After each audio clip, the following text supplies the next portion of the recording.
tomber plus bas que terre.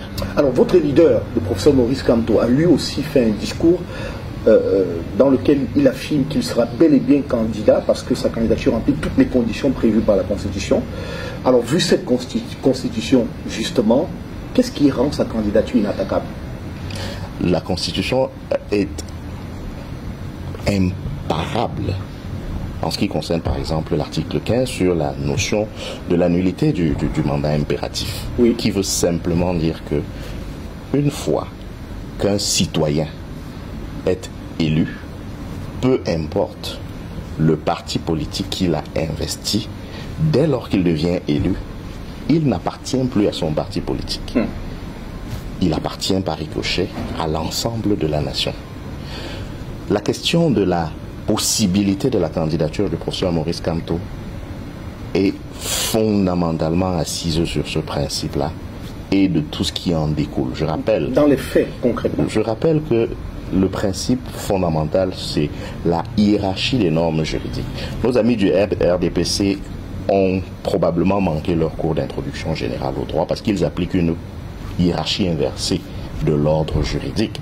C'est-à-dire qu'ils pensent par exemple qu'un décret ou une loi, prenons même une loi comme le code électoral, a vocation à s'interpréter d'une manière qui peut être contraire à l'interprétation de la Constitution. Je rappelle toujours que quand on parle de la constitutionnalité des lois, il ne s'agit pas seulement de la... Très chers frères et sœurs nord, sud, de l'ouest à l'ouest, bonjour, bonjour, bonsoir. C'est quand même pathétique, hein? Répétez après moi, Denis Copieux, aiguilleur de conscience. Vous aurez honte de parler de moi à vos enfants. Parce que vous savez que quand vous allez parler de moi à vos enfants, non seulement vous allez les raconter des bobards comme vous savez arriver à la conclusion, mais lorsque mes enfants, vos enfants m'écouteront une seule fois, pendant quelques temps, ils vous diront, papa, maman, c'est de l'homme ce que vous parliez. Puisque ce qu'il dit est ce qui est vrai.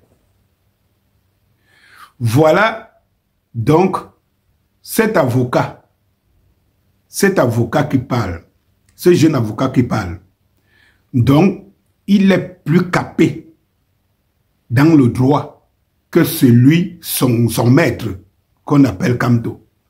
Donc en réalité, c'est celui-ci qui est le pape du droit, ce n'est pas Kamto. Je m'explique. Ceux qui ça fait mal peuvent déjà zapper. Parce que vous n'êtes pas là pour comprendre.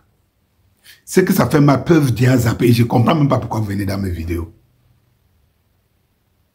Parce que en fait, lorsque vous vous rendez compte qu'en 2020, c'est Kamto lui-même qui dit, il sait que les décisions qu'il prend le disqualifient le MRC. C'est un homme de droit. Et c'est un juriste. Et c'est un constitutionnaliste. Il a lu mot à mot les articles du droit. Donc il est conscient, il démontrait qu'il est conscient de la décision qu'il prend à l'instant T. Et des conséquences de cette décision. Et je pense que personne ne pouvait douter de sa qualité de pape de droit. Moi d'ailleurs, j'avais applaudi à ce moment. Parce que moi, pour le boycott, je suis pour. Sauf que la différence entre moi et l'homme politique, c'est que l'homme politique, hein, il a un objectif, il est très intéressé. Il ne fait pas pour le bien du peuple. Cela veut dire qu'il peut dire, je sais, je ne fais pas. Mais il reviendra toujours. Parce qu'en fait, il cherche un, où il pense qu'il ne paie rien, mais en posant un acte, il va plaire aux gens. Et qui sera en retour, qui va revenir en retour. Deux, il sait qu'il pourra rebondir. Parce que eux, ils peuvent manipuler le droit et manipuler les gens qui les suivent. Cet avocat-ci explique le contraire de ce que Kamto avait dit quand il prenait la décision de ne pas aller aux élections, de boycotter les législatives. Mais moi qui me veux un bon sens, moi que quand je parle à mes enfants, je les parle avec autorité. Je leur demande que telle chose produit telle chose. C'est ce qu'on les enseigne à l'école. On ne les enseigne pas qu'à un moment donné, 2 plus 2 peuvent être égal à 5. Non. La règle est établie. 2 plus 2 égale 4. Mais quelle est la leçon et la morale qu'on tire? Et la leçon qu'on tire sur des gens qui vous expliquent une chose et son contraire. C'est-à-dire qu'il y a 4 ans, Kamto explique, non seulement il dit pourquoi il ne part pas aux élections, mais il explique aussi les conséquences pour les élections futures. Aujourd'hui, ce sont ses disciples qui viennent vous dire que les autres ne maîtrisent pas le droit. Et il vous explique en détail ce que celui qui est censé être le pape avait déjà expliqué en autre sens. Et les gens applaudissent. Et ceux qui sont levés, ils applaudissent. Et ils disent que c'est toi qui es fou. Parce qu'en réalité, eux là, ces cobayes ne sont pas là pour réfléchir. Ils sont dans la croyance.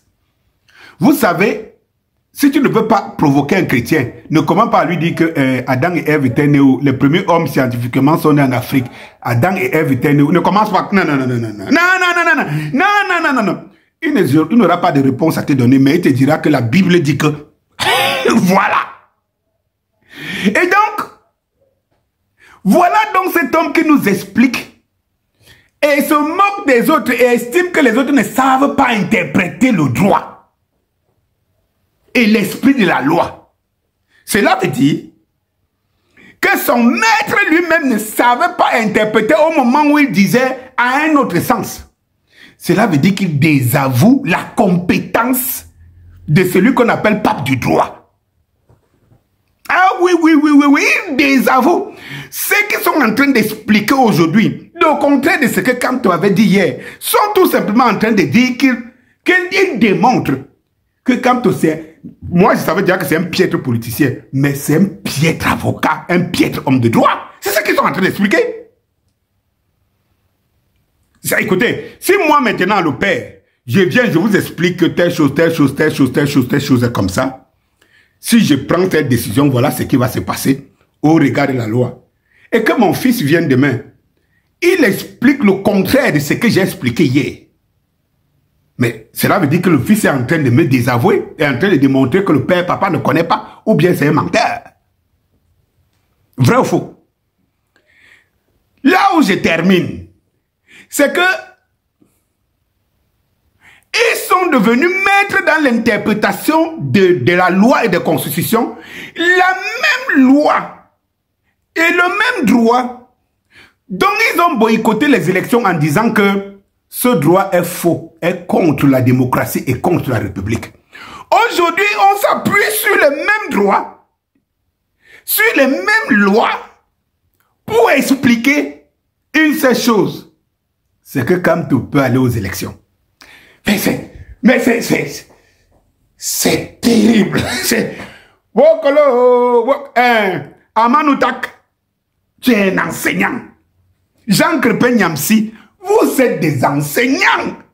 Venez expliquer. Est-ce que quand vous expliquez, je ne sais pas, des cours de Sciences Po, ou bien je ne sais pas, ou des choses comme ça, ou des dissertations de raisonnement, vous pouvez arriver à une conclusion, ou bien c'est vos élèves qui vont tirer la conclusion. Expliquez. Pardon, Amanoutak, Jean Crépin Niamsi et bien d'autres enseignants. Venez m'expliquer. Quelqu'un dit qu'il ne part pas dans une élection parce que le code électoral n'est pas de nature à rendre une élection transparente. Et il est conscient que comme il ne part pas, ça aurait un impact pour les prochaines élections. Les prochaines arrivent, le code n'a pas changé. Maintenant, il démontre que la même constitution ne lui donne pas, ne lui crée pas d'impact. Le même. Et s'appuie sur la constitution. Et démontre qu'il maîtrise cette constitution, ce code électoral, de telle manière que le même code électoral que vous avez dit hier que vous boycottez pour ne pas aller, vous faites maintenant appel à ce même code électoral, uniquement pour qu'il se représente. Où est donc la volonté de servir le peuple dedans? Où est donc la volonté de servir le peuple? Bonsoir.